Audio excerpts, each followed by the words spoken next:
Welcome to a new cold horror movie review.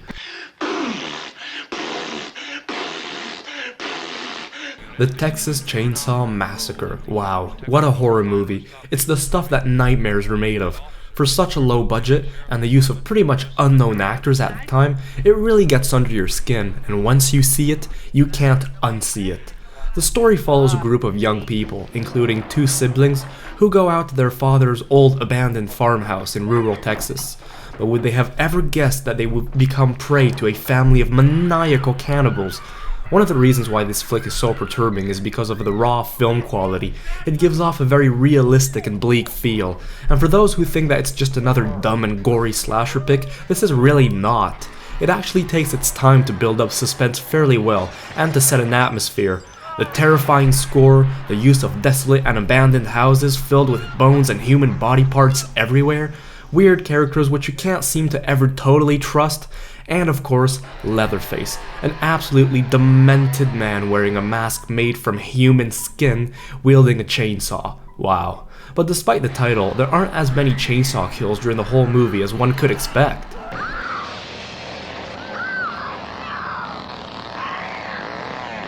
Oh no, bad idea! Almost 50 years after its release, it still manages to be really disturbing, but back then when audiences really weren't used to seeing horror movies this grotesque, it must have just been absolutely horrifying.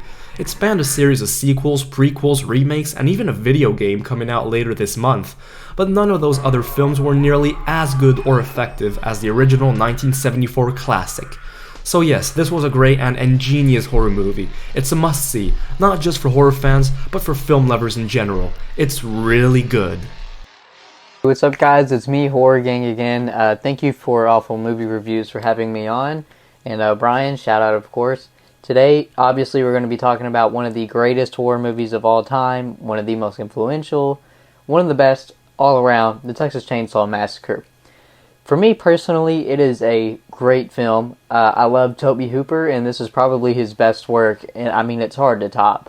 The inspirations of Ed Gein, the dark imagery, the undertone, the setting, the documentary-like feel of the film just adds to it. Leatherface is an all-time classic horror villain, and this movie shows why. Now, I mean, honestly, what can be said about this film that hasn't been said before? The 1970s was a great decade of horror, and this is one entry, just one, to show why this decade was so great. For example, Jaws, Halloween, Invasion of the Body Snatchers remake, I don't know, Dawn of the Dead, countless others, just so many great, horror movies from that decade. Films in general, great decade.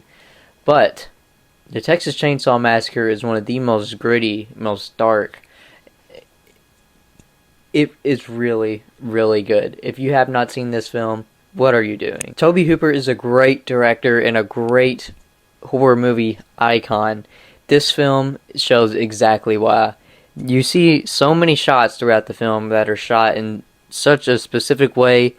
We learned what Tobe Hooper's style was from this movie. Going forward, he did other projects like Eaten Alive, Poltergeist, The Fun House. So many great horror films, and the Texas Chainsaw Massacre is probably his masterpiece. It has one of the best final girls of all time and one of the best endings in horror movie history, in my personal opinion. When you see Leatherface swinging the chainsaw around in disgust and anger, or whatever emotion that he's feeling after Sally gets away on the pickup truck, it's awesome. The whole movie is, the first time you watch it, you may think that, oh, there's going to be lots of blood, it's going to be gory, it's chainsaw. There's hardly any blood throughout the film. That's a common misconception that people have with this film, but man, this is just a 10 out of 10 horror movie. Go check it out if you haven't yet, but I'm sure if you're watching these horror channels, you have definitely seen it. Thank you all for watching this new cult movie reviews with me and Awful Movie Reviews. We got a ton of cool movies planned, and thank you all for the support. You guys are the best, and again, my name's Horrorgang. If you want to check out my channel, feel free to, but subscribe to Awful Movie Reviews. He does great content. And yeah, again, thank you guys for watching. I can't wait to catch you on the next one. Peace.